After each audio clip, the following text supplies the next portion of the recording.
Hello, welcome to Ready for Mistakes. I'm Jeff Smoody, a photography-based artist from Illinois.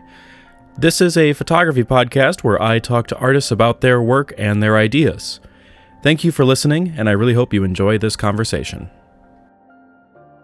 Hello, everyone. Good morning, good afternoon, and good evening. You know what time it is, wherever you're at. I want to apologize for the fact that this episode took so long to get out. There's just been a lot of stuff in life happening lately that's been preventing me from having the mental capacity to finish editing this episode as well as the other episodes that are coming out. But anyway, it did make me realize that, even though I want to have this schedule, it is going to be challenging to make that happen in some cases. There are going to be some things that happen that are just going to make it impossible or just very challenging to make things come out on time, and I just hope that you guys bear with me during that. This is still a pretty young show, of course, so there's a lot of growing pains involved. It's a young show that I brought back after a few years, but even then, it is what it is.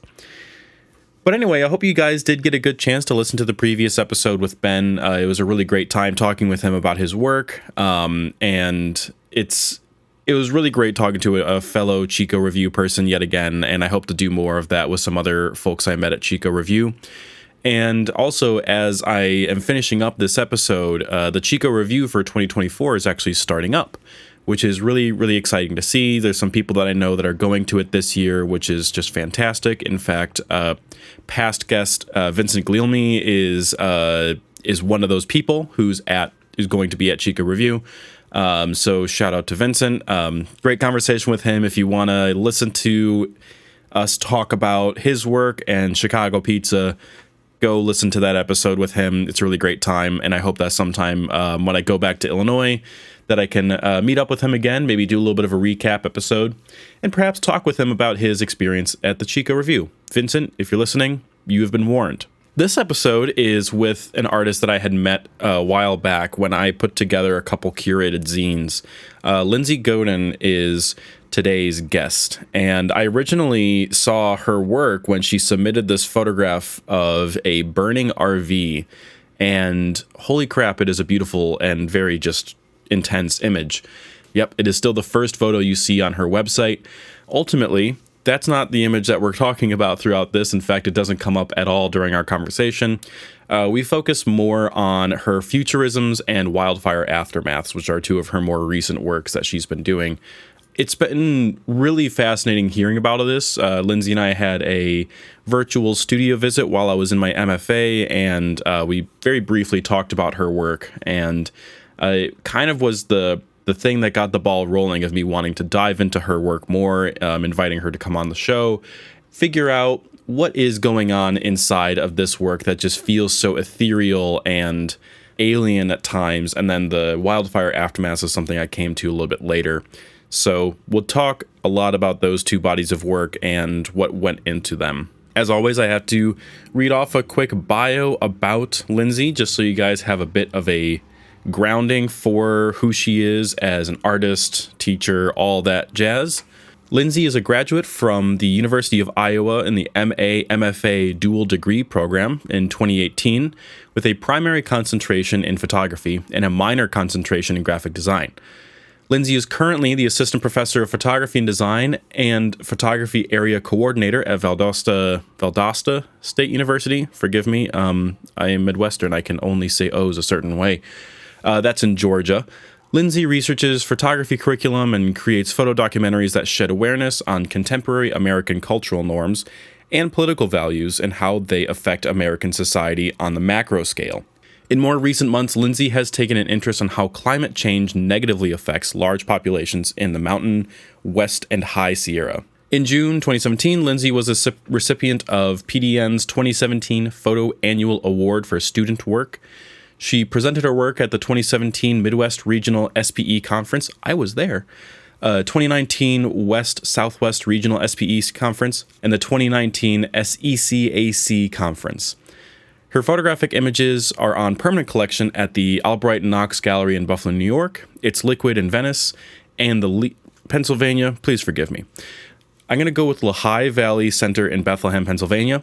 Her recent work has been published in Photo District News, PDN, Yet Magazine, and Boom, yet again, the one with 7 O's. She's had her work exhibited nationally and internationally at 50-plus exhibitions since 2014. So it's safe to say that Lindsay has been, as they say, hauling ass. I hope that that is an acceptable way to describe this. This conversation was really fantastic. Great catching up with Lindsay, and I hope that I can make it out to some of her upcoming stuff out here in the Northeast. We talk a bit about that at the end of the show, so if you're curious about what's going on, also, of course, check out her social media where she'll share that. But at the end of the episode, we do talk about some things that she has coming up and some of the stuff that's currently going on. I believe SPE in St. Louis is currently going on, so she would be there.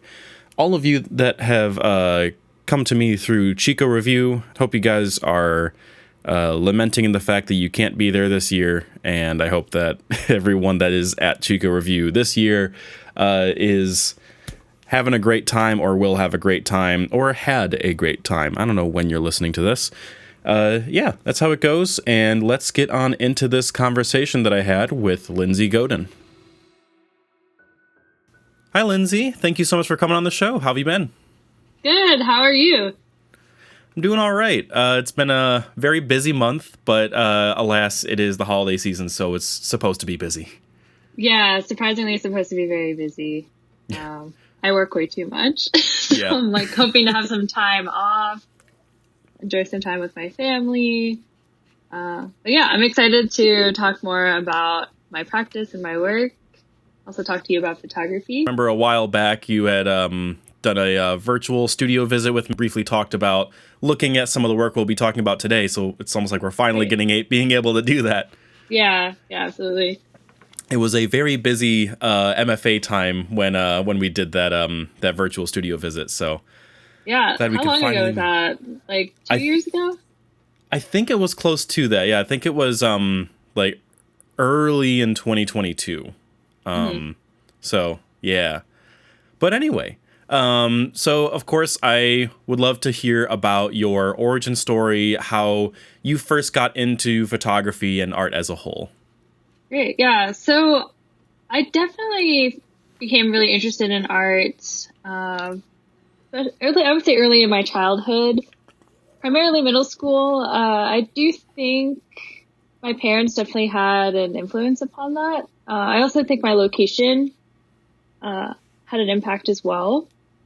I grew up in New Jersey, so I was really close to like New York City and also like Philadelphia, and I felt like a lot of the arts were a lot more accessible. But I primarily developed my interest in art in undergrad, and I wanted to pursue graduate school to like further that practice, but I became really interested in photography pretty early on.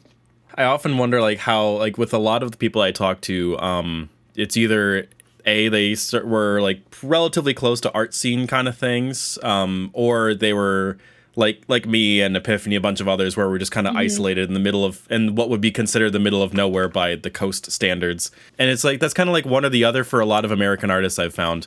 So you went to University of Iowa for your MFA, and I'm really curious about how what your experience was like at U Iowa, and how your work compares to some of the past MFA students there, if you know of any of them. Yeah, so I went to University of Iowa. I was there from 2015 to 2018, and I really loved being there. We got a whole new art building. The facilities were amazing. I also had a really great assistantship. So I got to take like 3 classes a semester and also like teach 2 classes during that time, and got paid to go to school there. I had a primary emphasis in photography with a secondary emphasis in graphic design.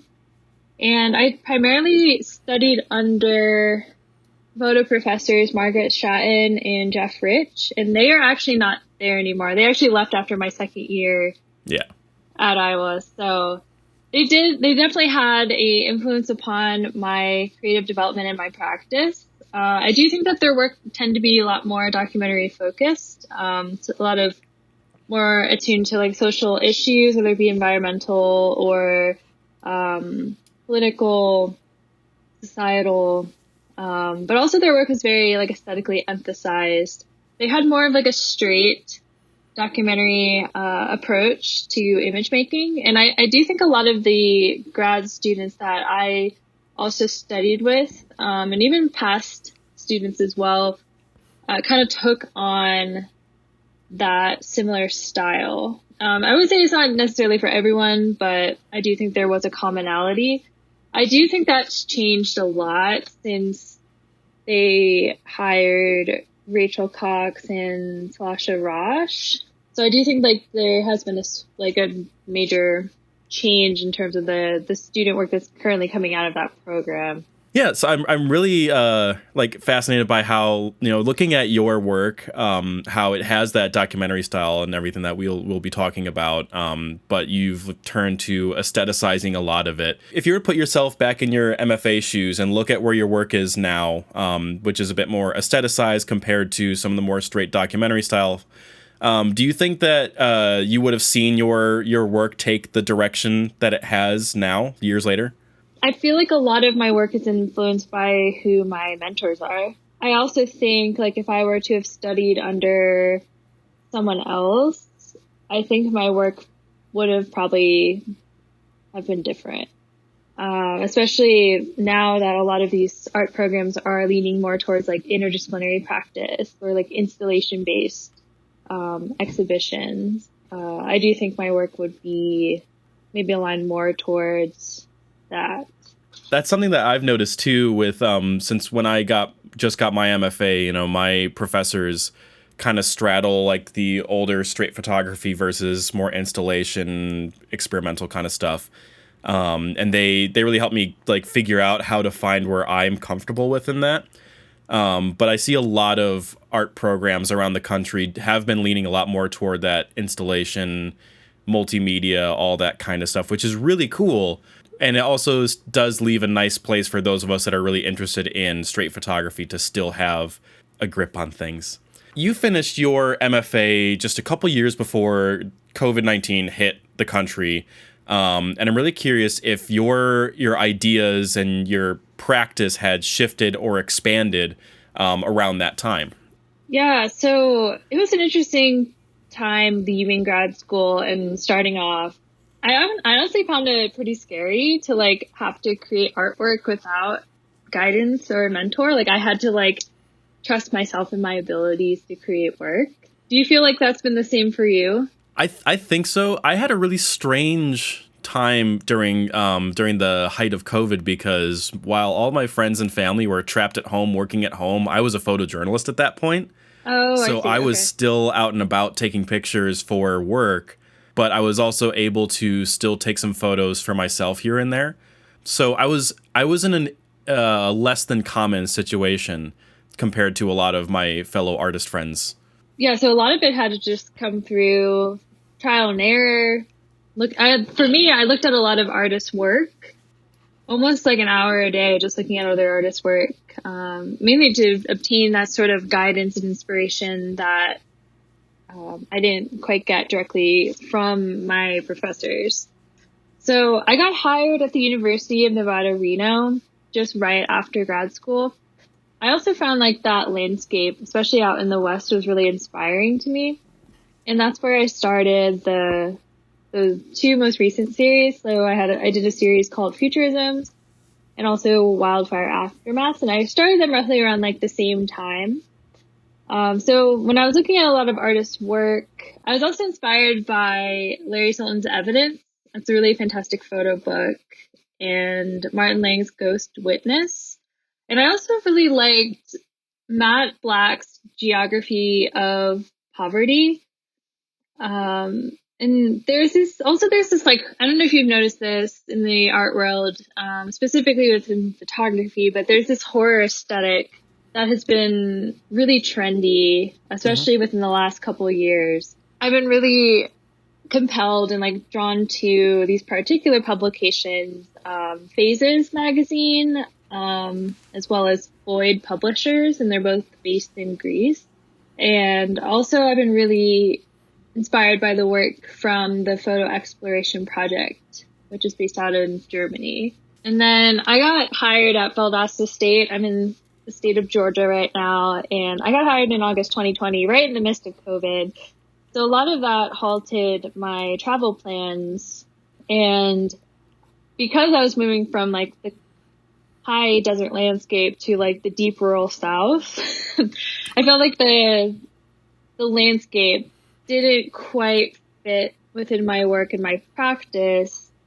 So I started experimenting, creating like digital 3D renderings or even revisiting archives or like past images that I've been taking earlier and then re-editing them or revisiting them, re-seeing them again. And then also I've been dabbling in a little bit of astrophotography as an alternative. I don't entirely think that my ideas have shifted, but rather I feel the need to keep up with current interdisciplinary trends, especially since I am a professor right now.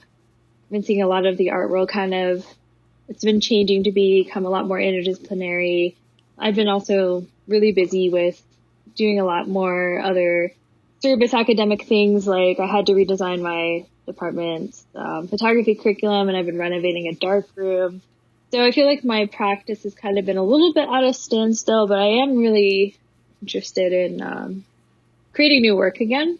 So I'm curious about where your interest in environmental subject matter had come up in your practice. Yeah, so my dad actually works in public health. Well, he just retired, but he would be really involved in a lot of community development programming and assessment, looking at how social issues and how they affect society and the community on a broader scale. So I do think that having that in my household and like our common topics of conversation, that definitely had an influence upon my work. But when I moved out from Iowa to Reno, I experienced a lot of wildfires out west, and that was something that I'd never experienced growing up in both New Jersey and living out in Iowa. And I found wildfires to be like a very urgent matter based on this new place where I was living. This may sound like pretty cheesy, but I feel like there's something very like sublime and like really like terrifying about environmental destruction, especially the wildfires that I have been capturing. They were human caused, primarily one due to like rising temperatures, drier climates, but also just like human negligence upon the landscape lead to these really like terrible and just like almost like these mass destructive effects of what we can do. It's interesting to me too, because we often hear about the wildfires in usually one of two different places, either California or Canada. And even though wildfires happen in many more places than just those two, but it's something that before coming into your work and seeing some other work from other artists working in with wildfires as an interest, I would not have actually guessed that Reno area would actually have an issue like that, even though, of course, it is in a dry, high elevation area. So it's good to see work like that being made, since it's not as commonly talked about or even focused on in the art world either. Yeah, I think because also Reno is right on the border of California, and I think it's definitely like maybe 2 hours, maybe 3 hours from like Chico and like the northern California areas where a lot of the fires take place. So the actual environment is very similar. Because of your environmental focus, your work has a pretty distinct kind of difference to a lot of other artists that I've seen working in environmental focused work. What's different to me that I've seen is that your work these days has this interesting bridge between documentary and surrealism, which is really what drew me in at first when I started looking at your futurism's work and the wildfires as well. So I'm curious if that straddling of the two is something that came naturally, or is that something that at a certain point you deliberately tried to start manipulating things like that to differentiate itself from other environmental works? Yeah, so I think it came down to what was inspiring me at the time. So I was doing a lot more straight documentary work when I was in graduate school, but then when I started looking at other artists' work more regularly, I was really inspired by artists and publishers and like those photographic collectives that tend to showcase photographic works that had this like mystical or even mysterious quality, with more of a straight approach to image making. And I think this also added another level of like interpretation, or even another kind of layer of like an emotional, I don't want to say reaction, but kind of like a underlying feeling within the works. And because of this, I started to experiment with even just like aesthetic approaches within my process when I was creating work out in the high desert. My series Futurisms in particular, it's not exactly fully documentary, unlike my wildfire aftermath work. I think my wildfire aftermath work, I think, was maybe processed in post, but not necessarily really manipulated, except for maybe a couple images. But the images in Futurisms, like I would say at least more than half are manipulated, but it gives off the appearance of looking documentary at first glance. But I was really inspired by these like artist works that were from like Richard Mizrak's Cancer Alley or Border Cantos, and they were like highly aestheticized, and I found this really inspiring. And also another artist that comes to mind is, do you know Cody Cobb's work? Oh, yeah. Yeah, his has like also kind of that like documentary surrealist quality to it, where it's like very straight but mystical and mysterious and highly aestheticized. But yeah, I think that that since Futurisms is not fully documentary, has that manipulation, I think that, I don't know if I'm the first one to say this, but that docu-surrealism, I think that the docu-surrealism like works really well for Futurisms in this case, and since it does seem to be present a bit in Aftermaths as well, though not quite as prominent as in Futurisms. I mean, it for me, it really prods at like a human desire to discover and learn, and you're taking something familiar, flipping it on its head instead of just presenting it as its own subject. Very hard news kind of style that we see a lot in straight photography. Yeah, I also really like this term docu-surrealism. I feel like that's going to be this new kind of like subset of documentary image making. But I would agree, and I do think that approach was definitely intentional. And I wanted the work to be straight, but also really open to interpretation. I wanted it to be emotive, and have the viewer maybe question it at first, or maybe look at it and then question it. Yeah, that's really what happened to me at first when I was looking at Futurisms, because I remember seeing some of those earlier photos that you shared with me, not fully knowing what was going on until I saw more of the work and I was able to piece things together. And I think that taking that, then looking at Wildfire, helped a lot with seeing how those two works, though distinctly different from each other, have exactly that emotive quality, but still questioning what's actually going on in here. So I was curious how you think that your work fits into what is being referred to now as post-documentary style that's been going on for the past 20, 30 some years. Yeah, I definitely think with this post-documentary style, there seems to be a stronger emphasis on aesthetics as well as storytelling. And I've definitely seen emergence more within photo books as well. So I did actually make Futurisms into a photo book mock-up. I did a class at Penland, which was about like creating artist books. And I actually like took all of my images from Futurisms and just made it into a book.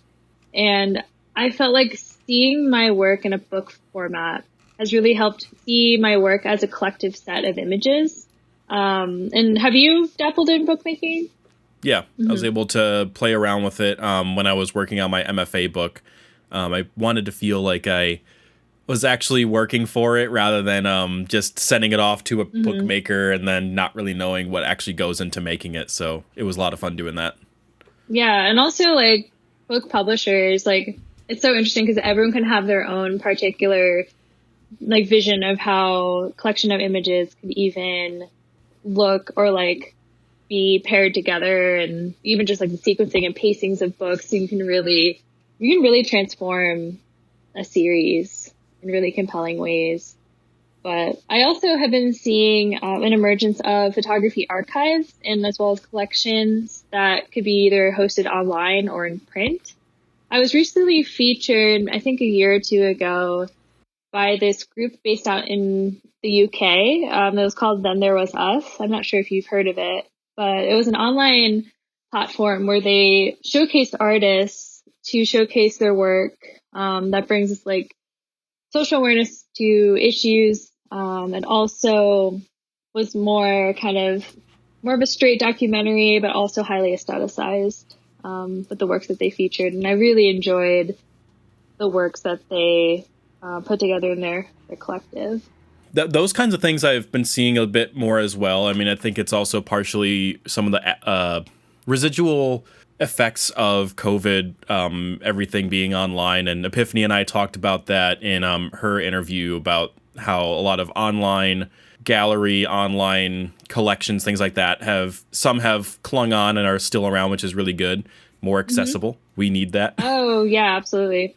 Yeah, I also think it could be like an effect of COVID too, with everything kind of transitioning to be more online. I do wonder if that's kind of like a result of that. It's something that I'm happy to see many places are still hanging on to, but there are still some of those larger galleries and other things like that have started to do away with the online stuff, which is unfortunate, but at least we still have a handful of other ones to work with. So I'm really interested in talking a bit more about futurisms, since it's the whole theme of the series is something that I've always had an interest in.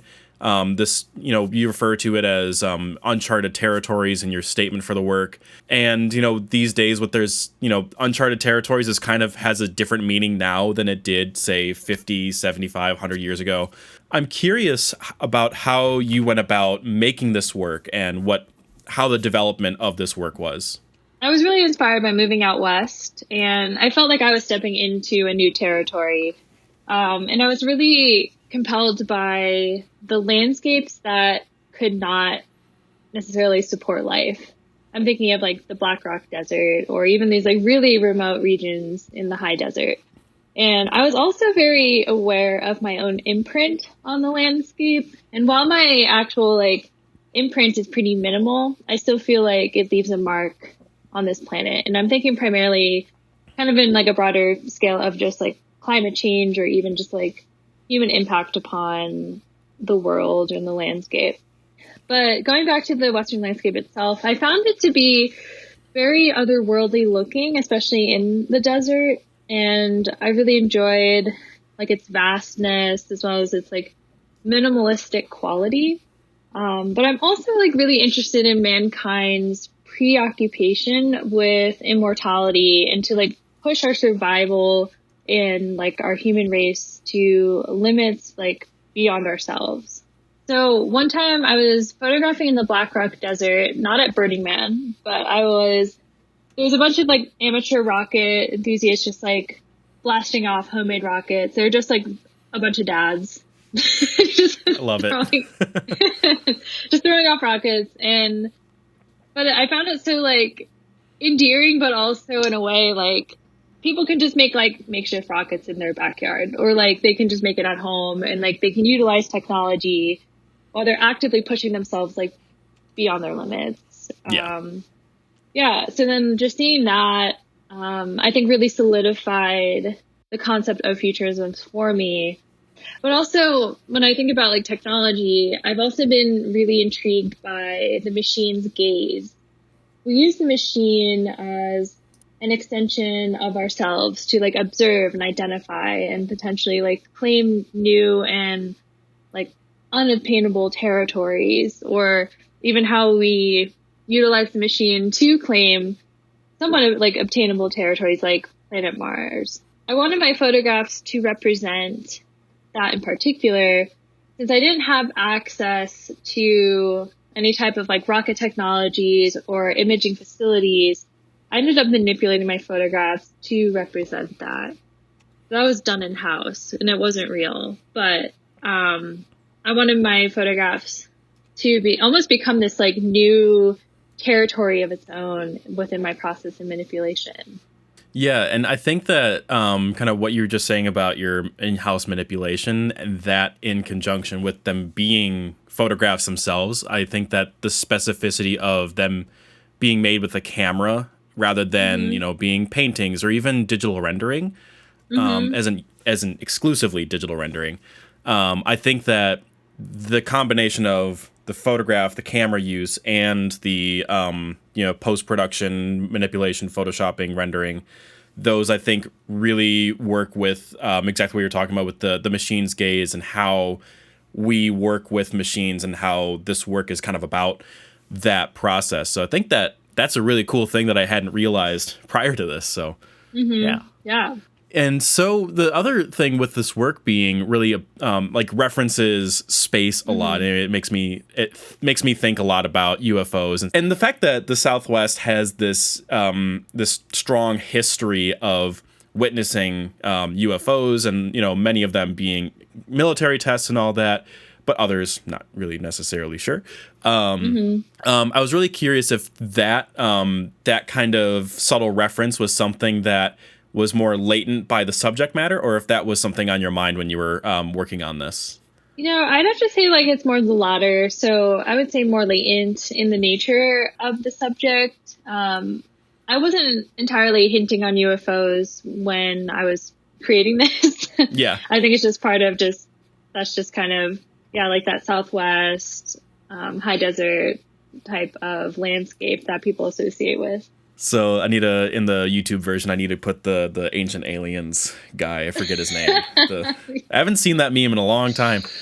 But anyway, so yeah, I mean, with exactly the thought of the, albeit less than intentional referencing to things like UFOs and all that, it does start to hint at, the unknown, that uncharted territory as well. But this one being potentially more existential and cognitive and stuff like that. It's not only that the unknown is feared, but also there's that curiosity there that we're really drawn to with it. Yeah, absolutely. Yeah, and I think there's also like a sense of power beyond ourselves, and whether it be UFOs or military testing. For me, it's like the power of the machine and like what mankind can create to become this extension of ourselves. Especially with it functioning with like machine learning and how it's like learning to be its own entity without our physical presence. Like that is just like mind blowing to me, especially how it's able to go beyond planet Earth and be its own explorer, but still have like innately like our gaze and intention embedded within it. So this like unknown for like new frontiers has been really intriguing, and also like, it has this like mysterious quality to it that I find to be really inspiring and compelling. It's also one of those things of when do we stop too? So, right? Because I keep on seeing stuff. There's a few they're more comedy oriented, but they're still kind of news related podcasts I listen to, and they've been talking a bit about some of the advancing of AI technology and everything, and it's like pretty rapid and pretty like terrifying, but also still really interesting. And I think it still pokes at that like it's unknown, it's uncertain, but it's still really really interesting despite how potentially scary it can be. And now talking back about the way that you stylize these images, the aesthetic of them. We talked about how the desert can, has this alien landscape to them. But a lot of these photographs have like really, really deep black skies. Sometimes they look like it's a negative and a positive that you had kind of somehow blended together, things like that. So I'm curious about what your process was for that, how you chose to do what manipulations to the photos. Yeah, so that styling was definitely intentional, and I wanted to mimic this machine's gaze based on the Mars Curiosity rover and the imaging that it created. So I did it through my editing, and I found that this like positive and negative application within my editing process, I found that to display this sense of duality between the explored and unexplored. And then as I reflected more upon it within my my process, I started to almost see it as this like symbol for my positive and negative imprint upon the landscape. Like the black skies are these areas that we haven't quite explored yet, but what we see is the positive, or even the manipulated part is the part that we have like kind of touched on or manipulated in some form. So that's something that I've been looking through primarily within my editing process as well. Yeah, and some of the photos too, like thinking about the rover photos, that there are some images that look very much like that kind of thing. Like, it would take a photo of a certain, formation of rocks or something like that, which I'm looking at the one that looks, it's one of the like dual positive negative looking ones. Mm-hmm. Those ones I think are really interesting because it feels like evidence as well. Like it is kind of like exploration, because they're typically familiar subjects and you're dissociating them. I talked a bit about before how like flipping them on their head. Also the observatories as well, the amateur rockets and everything, and even some surveillance style images, like what look like helicopter photos with the little tracking boxes. I was curious about a bit of those as well. Yeah, so with those, like those were also done in post-production, since again I don't have access to the imaging technology. There's something about, again, the machine's gaze that I think kind of hints towards mankind's like negative gaze as well, or how we look and observe, almost how it's like kind of never ending in the way we look at new territory. I'm also curious about how you saw, the familiar versus unfamiliar in some of these photos, and if there was how you went about taking those familiar subjects, and how you worked with them in your decision process, and how you made those photos stylized the way you were looking at them. Yeah, so I didn't necessarily want to bring any familiarity to place in particular, primarily because I didn't want this to resemble planet Earth in any sort of way. I wanted it to be kind of this ambiguous kind of planet, or like almost this place that kind of is just kind of like subtracted of a lot of what we can closely associate with, or it resembles something that we're familiar with. But I will say that like a lot of my images were taken with a lot of control, and were modified in my post-processing. And I wanted to eliminate these signs of human existence on planet Earth. But I've also been really interested in looking at almost these like documentation sites of like primordial sightings of mankind. When we think about like ancient art history, or these like mysterious sites that we can't fully understand, but there's something about them that really resonates, something within our collective consciousness. Or I mean, that could just be entirely subjective just to me though, but I documented a lot of like landmarkings that were like left over from people in the remote desert regions, but I didn't necessarily want them to be about any particular person or about that particular place specifically. Yeah, that was something that I went to Petrified Forest National Park a couple years ago on my first trip to Arizona, which is such a cool park. Holy crap. Like everything from the actual landscape to actually going to the fields of the petrified wood and everything. Like that is one of the strangest landscapes I've ever been to. But then there were the petroglyphs at the newspaper rock that we went to. We were only at the very top, so we weren't actually down there. But I think that like what you're talking about with the primordial sightings, and like I immediately go to things like Stonehenge and things like that, like ancient structures, ancient markings. I think that there is something that's in a lot of us that we, even though we don't fully know what's going on, there's like something that we recognize, but we just can't understand what we're recognizing, which I think that itself is really interesting. But that's also aside from things too. So I do want to move into talking a bit about the wildfire aftermath, almost like working backward a little bit. You refer to this term of post-new topographics, and it sounds, it reminds me a bit of the term of Anthropocene that we hear a lot of these days. Right. So despite the fact that wildfires are crucial to a lot of different landscapes in the world in general, there's of course those ones that, are human caused that we talked about earlier. And also the stature of a lot of these fires in the past few years have been catastrophic to people and the landscape. So I'm curious about how that project relates with that. Yeah, I do think that the Anthropocene has become this new post-topographic landscape, especially in today's time. And the wildfire aftermaths I did capture were human caused by negligence. So a lot of them were caused by like gunshots or cigarette butts, people just being stupid in the desert, in these like high desert regions. Yeah, and I did actually just finish recently reading Richard Powers' Overstory, which was recommended to me by a million different people. It's one of the best books of the past few years, apparently. And it did talk a bit about certain aspects of forest and everything, that there are certain, say, pine cones or whatever that can only open up with smoke presence. And that's the only way that those trees are able to reproduce is when there's a wildfire that happens. So I think that's really, really interesting, too, because it goes to show of it goes back to that, like, wildfires are essential to nature, but also have been not as ideal than they have been. So I think that your focus on the man-made ones is really important to it. So also the work is really, really poetic to it as well. It's quiet, but it's also really clear about what it's about. So I'm curious about your in the field, how you went about composing the photos, as well as in post-processing, choosing how you worked with each image for the subject.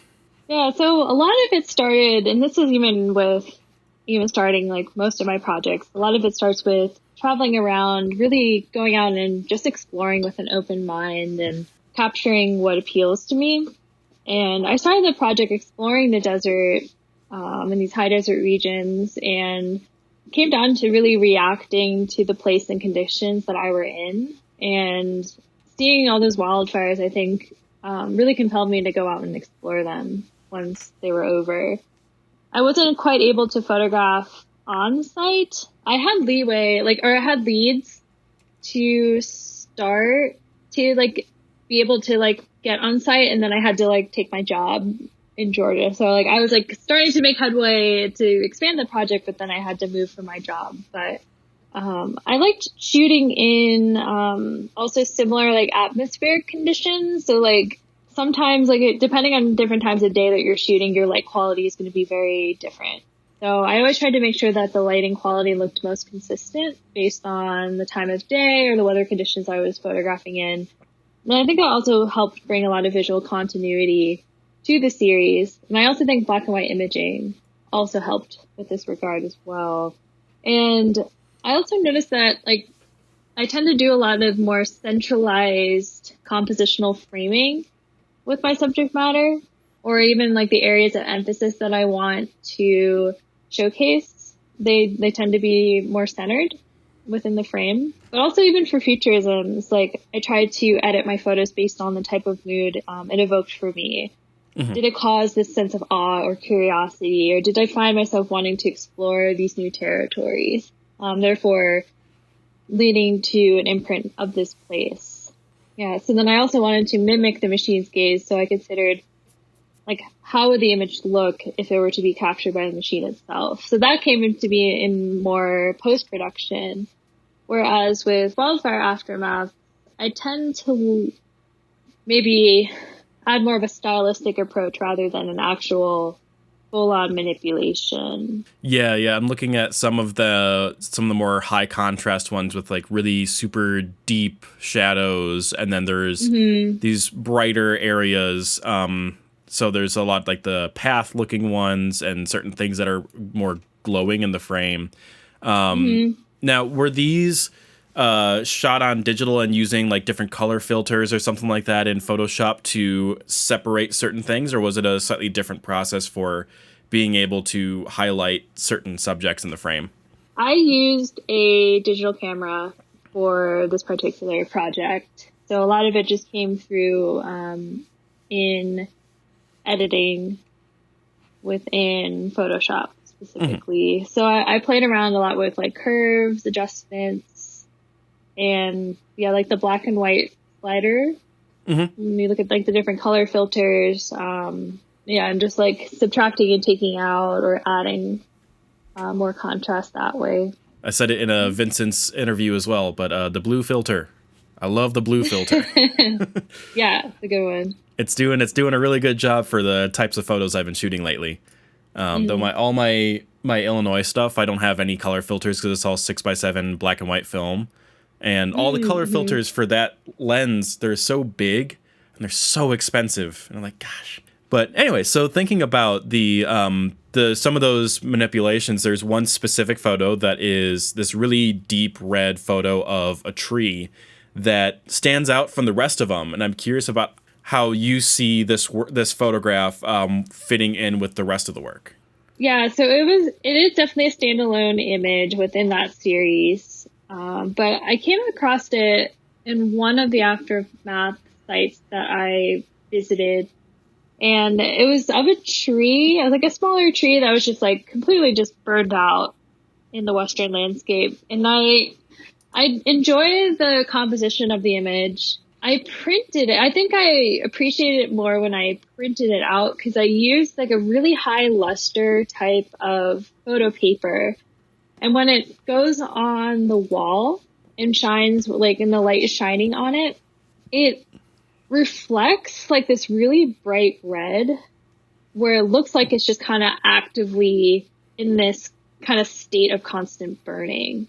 Yeah. And I've wanted to experiment with trying that out at different sizes and like printing it. So I think I initially printed it at like 24 by 30 inches, but I feel like a print like that could just be really great printed even larger.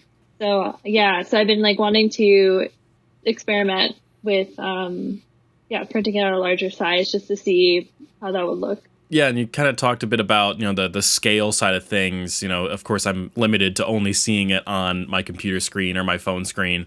I can imagine some of these ones, both for wildfire aftermaths, but also some from futurisms. I can imagine them even smaller at like 8x10 or even smaller than that, like really, really little guys, and having a similar or even more potent effect on the concept and how the viewers encounter those. But I also see how really big ones also have, a similar tool to work with as well. So I haven't actually showcased Wildfire Aftermath in a full like solo show exhibition. But I have showcased futurisms at 2 different solo shows. So like I had a solo show out in Salt Lake City back in July 2023. And that show was more traditionally framed, but I had like varying sizes. So I had like some of my more faster types of landscapes were 30 by 40 inches. And then I had some images that were 24 by 30 and then some 16 by 20s and just a couple 11 by 14s. And then in my second show, I had it at Longwood University, which was based out in Virginia. And I had a show there in October 2023. And that's when I started to integrate some more traditional type of framed artworks, but also I printed my really large landscapes and even my astrophotography images at 40 by 50 inches. And I used adhesive vinyl. So I stuck them on the wall and like seeing them paired with like more traditional framed works. And I kind of had them also a little bit more scattered at different like varying heights on the wall as well.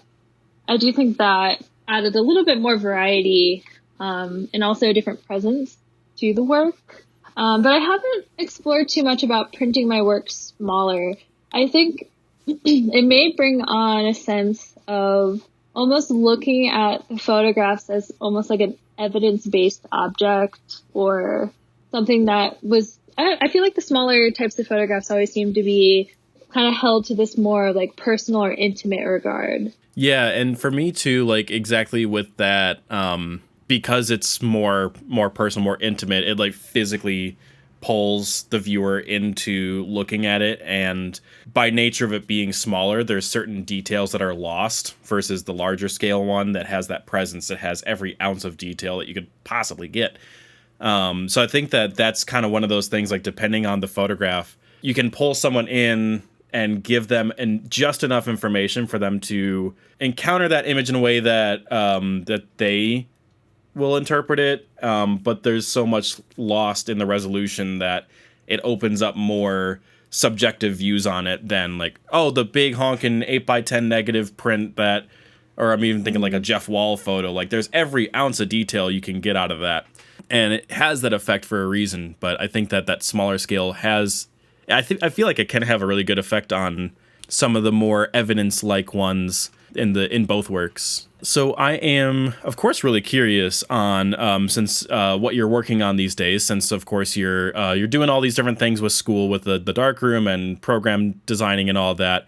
I'm really curious about in your time that you do have available for working on artwork, what you've been able to work on.